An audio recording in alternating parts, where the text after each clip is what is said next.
Didn't die? I don't mean some myth or ancient rumor passed down like a bedtime story. I'm talking about a man whose final moment on earth didn't involve sickness, aging, or even a single breath left on his deathbed. He walked off the edge of mortality like it was just another step. Yeah, his name was Elijah, and his exit, it wasn't just strange, it was thunderous, fiery, unforgettable. The kind of moment the universe doesn't let happen twice. Let me tell you about the day Elijah vanished. It starts in a time of chaos. Picture this: the land of Israel is in absolute disarray. Their leaders, the kings, had turned from guiding lights into shadows of corruption. And leading the pack was Ahab, arguably one of the worst rulers Israel ever had. He didn't just lose sight of the path, he bulldozed over it. Idols rose where temples once stood. Lies replaced laws. People wandered, confused, battered, looking for something real. But in the middle of all that noise stood Elijah. This man, he wasn't a politician. He wasn't born into a royal bloodline. In fact, most people couldn't even tell you where he came from, other than a rugged patch of land called Gilead. He didn't need a title to speak truth. He just was truth. You couldn't bribe him. You couldn't control him. He carried something different, like he belonged to another world altogether. He wasn't there to fit in. He was there to disrupt. Now Elijah had a way of appearing exactly when people needed to be shaken awake. Once he stood on a mountaintop facing off against hundreds of idol worshippers alone. And he didn't flinch. The sky listened when he prayed. Fire literally fell from heaven at his word. That was Elijah. No hesitation, no compromise. And yet for all his courage and confrontation, he wasn't a man full of ego. He was human, deeply, painfully. He battled despair. He ran from threats. He questioned everything, including himself. Still, he kept moving. Until one day, he didn't. That morning, he knew. Somehow Elijah had been told today's the day. Not a warning, not a suggestion. A fact. There's something hauntingly beautiful about knowing you're about to leave the world. Elijah didn't cry. He didn't try to hold on. He just walked. And following behind him close and quiet was his apprentice Elisha. Their journey began in a quiet town called Gilgal. From there they moved to Bethel, then Jericho, and finally the Jordan River. Every step felt like a countdown. At each stop, Elijah would turn to Elisha and say, "You can stay. You don't have to come with me." And each time Elisha refused to let him walk alone. "I won't leave you," he said. "Not now, not ever." Others knew two students of prophecy who stood off in the distance whispering, "Do you realize what's about to happen? He's going to be taken from you today." And Elisha, his eyes heavy with truth, would simply answer, "Yes, I know, just don't talk about it." Because how do you talk about something like that? How do you describe the weight of losing someone who isn't just a mentor, but the very voice of heaven? Walking in sandals at the edge of the Jordan, everything stopped. Elijah rolled up his cloak, just a simple piece of cloth, and smacked it against the river. And then the impossible happened. The waters split open, a dry path formed between waves. They walked across, just the two of them, in silence. Then on the other side, Elijah turned. His face was calm, almost peaceful. He looked at Elisha and asked, "Before I go, is there anything you want from me?" Elisha didn't blink. He said, "I want twice the power you had." Bold, right? But Elijah didn't scoff or scold him. He simply said, "It's a hard thing. But if you see me when I'm taken, you'll get it." That's when everything changed. Out of nowhere, literally out of nowhere, the sky erupted. A whirlwind tore through the quiet. Flames cracked open the air. Horses of fire pulling a chariot burning with divine heat thundered down from the clouds. No warning, no sound before it. One moment they were walking, and the next Elijah was surrounded by light pulled from the earth like a whisper caught in the wind.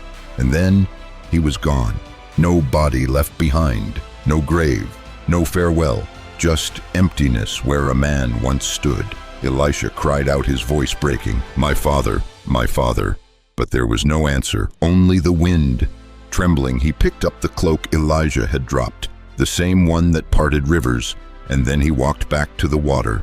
Elisha stood there for a long time holding that cloak like it was a piece of the sky that had fallen into his hands. You have to understand, this wasn't just a garment. It wasn't just fabric. It carried a weight. It had split a river.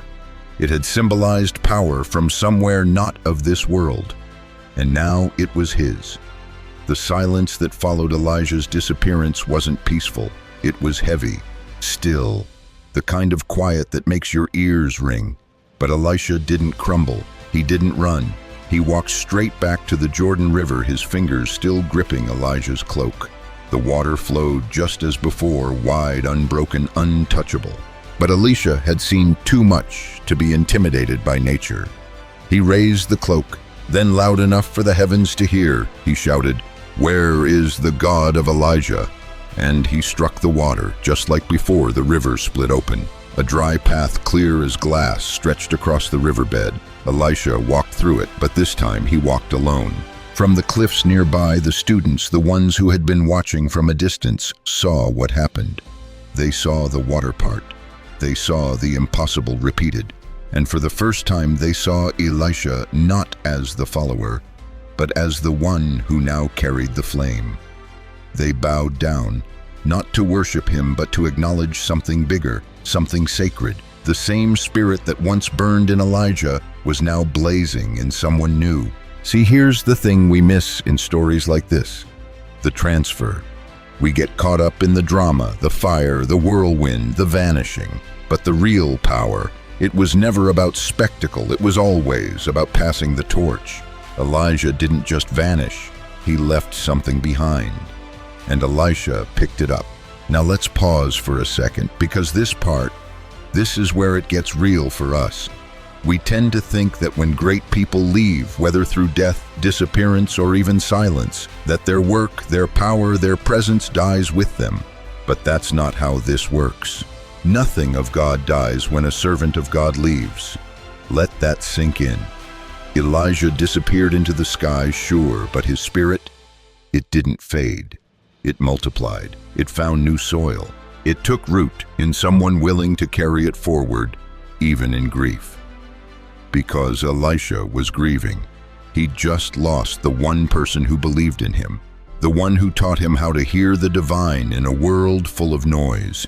And yet in that grief, he moved forward.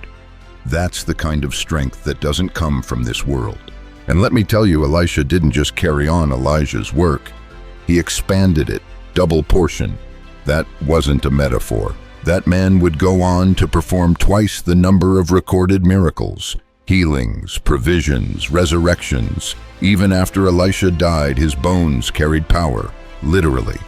There's a story where a dead man was thrown into Elisha's tomb, and when the body touched Elisha's bones, the man came back to life. You want to talk about legacy? That's legacy. But let's circle back to Elijah for a second, because even though he's gone from the earth, he didn't just fade from history. You see, Elijah's story doesn't end in that whirlwind. Centuries later, long after his dramatic departure, Elijah shows up again, not on earth, not among kings or prophets, but on a mountaintop next to Jesus. It's one of the strangest, most surreal moments in the New Testament. Jesus is standing there, and suddenly Elijah and Moses appear speaking with him, glowing like lightning. It's like time folded in on itself. Elijah, the man who never died, returned not as a ghost, not as a memory, but present, alive, still on assignment.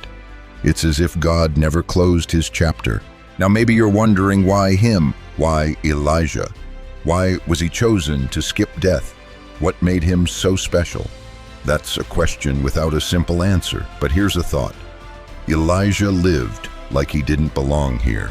He spoke truth that cut through lies like a blade. He didn't bend to kings. He didn't cozy up to comfort. He walked through deserts and droughts and darkness with fire in his chest and dust on his feet. He wasn't trying to build an empire. He was trying to point to something beyond this world, So when his time came, God didn't let the world keep him. We talk about death like it's the finish line, but what if for some it's just a missed appointment? That day, Elijah skipped the grave entirely. One moment he was there, the next he was somewhere else. It's a story that leaves us with more questions than answers. But maybe that's the point. Maybe the lesson isn't just about a man who didn't die. Maybe it's about the people who carry his fire afterward. People like Elisha, people like you, people who inherit something they didn't earn but refuse to let go of.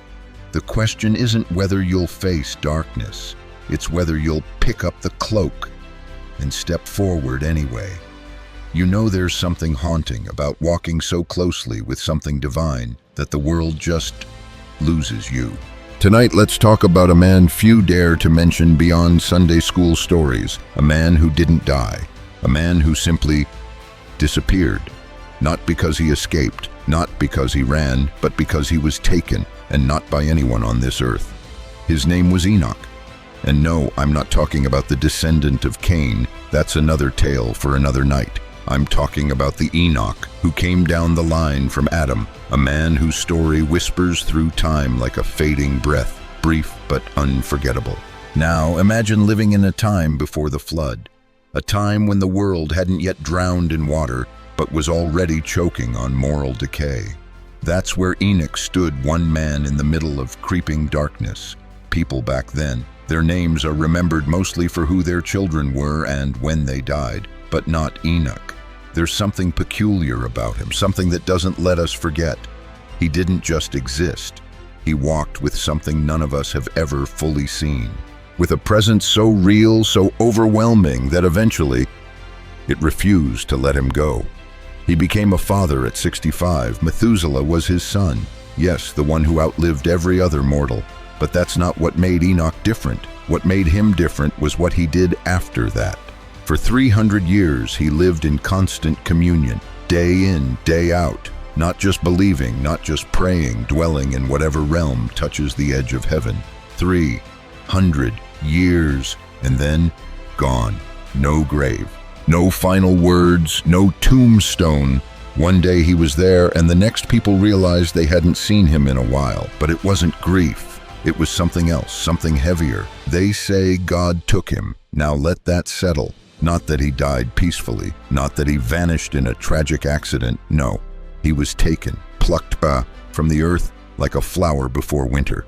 Some say the relationship between him and the divine grew so deep, so intense, that the boundary between earth and eternity just blurred. And whatever was on the other side decided it was time. There's a word for that now. We call it the rapture. But Enoch lived it first. This wasn't a myth passed around a campfire. This wasn't folklore. This was something raw, something embedded into ancient records as a warning, or maybe a promise. You see, Enoch's life wasn't just about righteousness, it was a sin, a living symbol of what happens when a human soul surrenders completely. He didn't need fame. He didn't lead armies. His life wasn't loud, but it was noticed, not by the masses, but by something much higher. Centuries later, a letter written long after his time would echo his story, saying the world was never worthy of men like him, the kind who walk close, who live like they're already halfway gone, and yet they still stay, until they're called. But Enoch wasn't the last. No, his story was just a sketch of something bigger, something waiting in the wings. Because one day the skies will tear open, and the rest of us, those still breathing, still fighting, might find ourselves caught up just like he was, without warning, without a chance to say goodbye. It's said that when that moment comes, those who have already passed will rise first, but those of us who are still here will be swept away in the same breath. The earth won't get a chance to mourn us, because we'll be gone before it even knows what happened. And isn't that what makes the story of Enoch so terrifyingly beautiful? That he previews us, that he foreshadows a time when an entire generation could skip death entirely, not through science, not through medicine, but through divine interruption. Let me ask you something. What if the reason we're drawn to stories like Enoch's isn't because they're miraculous? but because they remind us that deep down we were never meant to stay here forever, that maybe, just maybe, this whole place is temporary, that the pain, the loss, the slow decay is just the prelude to something unimaginable. Enoch didn't die. That much we know, but the part we never really talk about, the part that keeps me awake, is why he didn't. Because maybe his story isn't just history. Maybe it's prophecy. And if that's true, then we're not just remembering the past. We're waiting for it to repeat. We talk about Enoch like he's a footnote, an exception. But what if he wasn't? What if he was the blueprint? You see, the idea that someone could live in such deep alignment with something far beyond human that they become untouchable. That idea never really left us. It lingers in the back of every ancient scroll, every whispered prophecy, every vision someone dared to write down and seal away. Because the truth is, he wasn't the only one. And this is where things get heavier. There's a thread that connects Enoch to what's coming, a thread that runs straight into the heart of the future. It winds through time like a shadow you can't shake. And if you pull on it hard enough, it leads you to us right here in this strange and trembling age we're living through. The scriptures talk about a moment, a flash, a sound louder than any siren, deeper than any storm, one that will crack through the silence and split reality in two. Not everyone believes it, of course, but belief doesn't make it less real. The writings say it'll happen when no one expects it. No calendar marked, no trumpet sounded for the public. Just an instant. 1 second you're here and the next, you're not. The faithful gone, the watchers stunned, the noise deafening. They call it the rapture. And yes, Enoch was the first taste. But the final version, the global one, is still waiting. You've probably heard the verse about the dead rising first, those buried under centuries of dirt and silence, waking up, not like zombies, not like myths, but resurrected, restored, alive in a way we can't even process. And then us, those who remain breathing and broken, yet clinging to belief. We won't just stand by and watch. We'll be taken too, caught up in a moment that defies physics, logic, and fear. Together, all of us, meeting someone in the air, somewhere above the wars and fires and ruins, above all this madness we've grown used to. And when that happens, when the separation begins, there won't be time for apologies, or explanations, or bargaining. Only those who lived like Enoch did, close to the presence, will understand what's happening. And even then, it won't be about understanding. It'll be about recognition, because your spirit will know before your mind does, that this is what you've been waiting for, or dreading. The world, meanwhile, will scramble for answers. They'll say it was an anomaly, a cosmic glitch, a mass disappearance caused by some new wave of technology or dark energy they don't fully grasp. But none of that will touch the truth, because deep in the bones of every culture, in the myths we call stories and the legends we call lies, there's been a recurring echo: the chosen vanish, the rest remain. And those left behind, they'll feel it, like a vacuum in the soul, like something pure has been removed and only silence remains. But here's what most don't realize: this isn't about fear. It's not a horror story, it's an invitation. The story of Enoch isn't a fairy tale, it's a roadmap, a quiet guide through the noise. His life is proof that intimacy with the divine isn't about status or rituals. It's about hunger, the kind that drives you to walk a little deeper, stand a little longer, and listen a little closer. He walked with something unseen for centuries. What are we doing for just a few decades? Maybe the question isn't why God took Enoch. Maybe the question is, why haven't more of us lived like we were ready to be taken too? Because let's be honest, the signs are everywhere. The timelines aren't myths anymore. The things we brushed off as too symbolic now look suspiciously literal. And the more we pretend the world is stable, the more cracks seem to show beneath our feet. So maybe it's time to stop calling this end-time prophecy like it's some distant thunder. Maybe the storm is already here, and maybe Enoch's story was just the first raindrop. So here we stand, caught between what was and what's coming. Enoch's story isn't just ancient history, it's a mirror reflecting a choice we all face. Will we walk closely enough with the divine that when the time comes, we too are taken? Or will we be left behind grasping for answers in a world suddenly stripped of hope? The truth is, no one really knows when that moment will arrive, not even the prophets. But what they've shown us through Enoch is that it's less about timing and more about readiness, about living with a heart so aligned that the unseen becomes undeniable. Imagine for a moment what it means to be so intertwined with something greater that death doesn't claim you, that your life is a constant passage between two worlds. It's not just escape, it's transformation.